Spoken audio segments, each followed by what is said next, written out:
This is the Lone Crater YouTube. We hope this video helps. In this video, I will explain how to make a delicious vegetable omelet. First, let's gather our ingredients.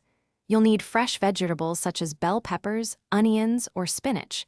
Make sure you have 2 to 3 large eggs, a splash of milk, and your favorite seasonings like salt and pepper. Don't forget a little cooking oil for the pan. Having everything ready makes the process smooth and enjoyable. Now, let's prepare our vegetables. Take about 1/4 cup of your selected veggies and finely dice them.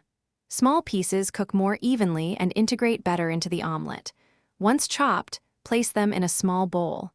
Add a pinch of salt and pepper to season them lightly. This simple step enhances their flavor before they even hit the pan. Next, we'll prepare the egg mixture. Crack 2 to 3 large eggs into a bowl, add a splash of milk, and whisk them vigorously until the yolks and whites are fully combined and slightly frothy. Heat 1 tablespoon of cooking oil in a non-stick pan over medium heat. Once the pan is hot, pour the whisked egg mixture evenly into it, letting it spread to form a thin layer. As the edges of the egg begin to set, it's time to add your vegetables. Evenly spread the finely diced and seasoned vegetables over 1/2 of the cooking egg. Once the omelet is mostly set, but still slightly moist on top, carefully fold the other half over the vegetables. Cook for another 1 to 2 minutes until it's golden brown and cooked through.